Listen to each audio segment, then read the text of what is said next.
Continuando, o nosso segundo item a ser avaliado é o comprimento do rio principal. A primeira coisa que nós temos que fazer é identificar o rio principal.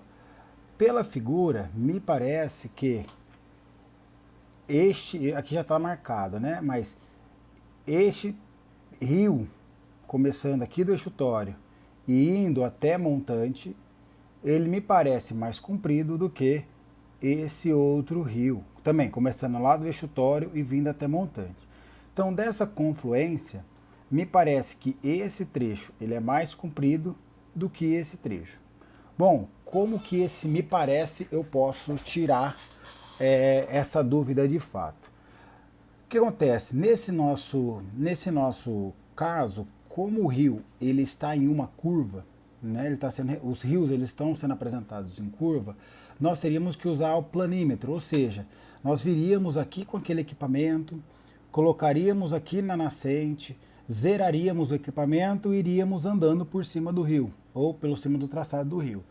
Quando nós chegássemos aqui nessa confluência, nós apertaríamos lá para ele parar de medir. E aí nós viríamos quanto que é esse comprimento em centímetros, por exemplo. Porém, como nós não temos esse artifício, nós podemos usar o primeiro artifício, que é trabalhar com uma linha, tá bem? Sim, linha, isso foi uma dos inícios, o primórdio aí do estudo com mapas, a gente pode usar essa ferramenta. Porém, notem que a linha, ela tem uma configuração, quando eu puxo ela, ó, ela estica, tá vendo? Então eu tenho bastante subjetividade nesse trabalho com a linha. Mas o que daria para eu fazer? Ó, eu poderia colocar aqui a pontinha dela lá na nascente, fixar ela, esticar, tá vendo? E vir colocando ela por cima da curva, até eu chegar lá no finalzinho. Então tá, ó. Eu vou vindo com ela até lá embaixo. Então eu vou estreitar ela aqui. Tá vendo que ela diminuiu, mas na hora que eu estico ela, ó, ela consegue ganhar um pouquinho de tamanho. Feito isso, eu pego a minha reguinha e deixa eu colocar na escala de 100 aqui. Vou colocar no 0 e vou esticar para ver até quanto que deu, ó. Tá vendo que ela deu lá no zerinho? Até aqui ela deu mais ou menos, até o nozinho, ó, ela deu 8,4 centímetros, tá? Tá desse outro lado aqui, ó. Beleza? Outra, tá vendo que tem bastante subjetividade. É mais se eu tivesse uma outra linha, outra forma, eu poderia trabalhar. Outra forma que eu posso fazer é vir medindo pequenos segmentos de reta, ó. Então, por exemplo, eu vou colocar minha régua e vou vendo até ela começar, qual é o comprimento, até ela começar a mudar, ó, até ela tampar a linhazinha azul na minha régua, ó. Então, mais ou menos até aqui, eu consigo ver que eu tenho mais ou menos lá, ó, 1,9 centímetros. Depois desse outro ponto, eu posso vir e marcar um outro comprimento que começa a sumir. Ou seja, eu vou aproximando o meu rio a vários comprimentos menores e retilíneos de reta, tá?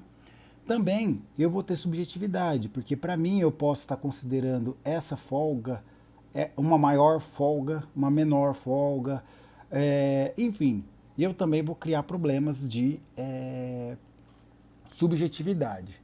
Ah, professor, então melhor é eu pegar e trabalhar num software? Não necessariamente, porque, por exemplo, vocês podem pegar, dar um print nessa figura, cortar ela lá no Paint, por exemplo, inserir no AutoCAD, pegar essa figura, inserir ela, bater uma linha lá no AutoCAD L, Enter, 200, Enter, e vir fazer um align, alinhar esse ponto e esse ponto na linha de 200 metros, que você, align e scale.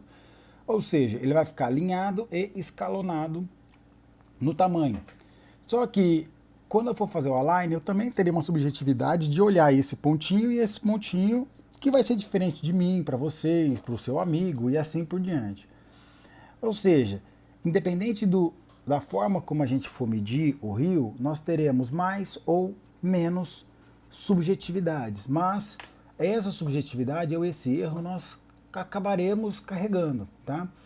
Até a própria figura, a própria imagem, ela tem seu próprio erro, que é o erro que a escala está absorvendo esse erro da imagem, tá bom?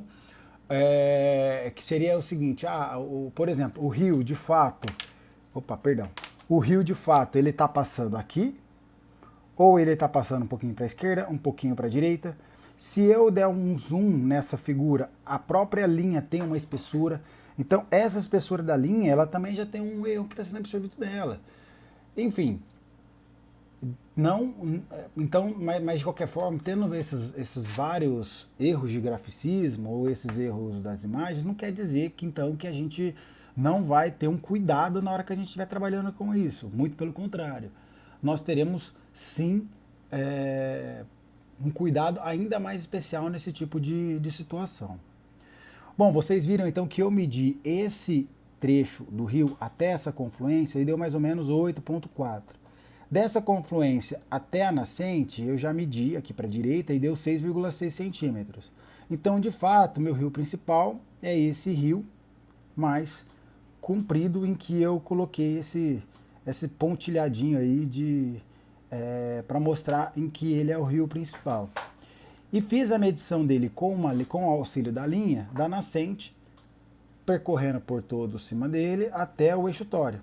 E cheguei que o tamanho dele é 14,8 centímetros. Tranquilo? Então vou pegar a folha de cálculo. O comprimento do rio principal, então, é o rio mais comprido, ou seja, foi aquele que eu marquei ali no nosso desenho com o pontilhadinho em azul. Fazendo a regra de 3 nele, 11,2 está para 200 metros, que é a escala do nosso desenho. Esse 11,2, dependendo da sua régua, pode dar diferente, tá? E assim, o 14,8 está para X. Fazendo essa regrinha de 3 de cabeça, eu cheguei que o comprimento do rio principal nada mais é do que 264,3 metros. Continuando, o próximo item é o comprimento do Talweg. Lembra qual que é o Talweg? É o comprimento mais longo em que o escoamento superficial da água vai acontecer. Ou seja, acompanha todo o rio principal, indo até o ponto mais remoto da base hidrográfica. Eu já tracei aqui com a régua e nesse pontilhadinho vermelhinho, qual que é o Talweg, qual que é a extensão do Talweg ao rio principal. Também já fiz uma medição aqui, que deu 2,3 centímetros. Então, voltando lá no nosso cálculo, o comprimento do Talweg nada mais é do que o comprimento do rio principal, que nós já medimos, mas eu coloquei aqui um comprimento do escoamento superficial, tá? Só para a gente diferenciar um do outro. O do rio principal nós já calculamos que é 264,3. O escoamento superficial, como eu medi no mapa, ele acontece em 2,3 centímetros, que está para Y, e a nossa escala 11,2 está para 200. Então, aquela extensão do escoamento superficial até a nascente, da nascente até o ponto mais remoto, é 41,1 metros. Somando 264,3 com 41,1, eu tenho que o comprimento do Talweg, ele nada mais é do que 305. Aí eu vou finalizar esse vídeo e vou começar um próximo, para a gente falar dos próximos 3 itens, tá bem?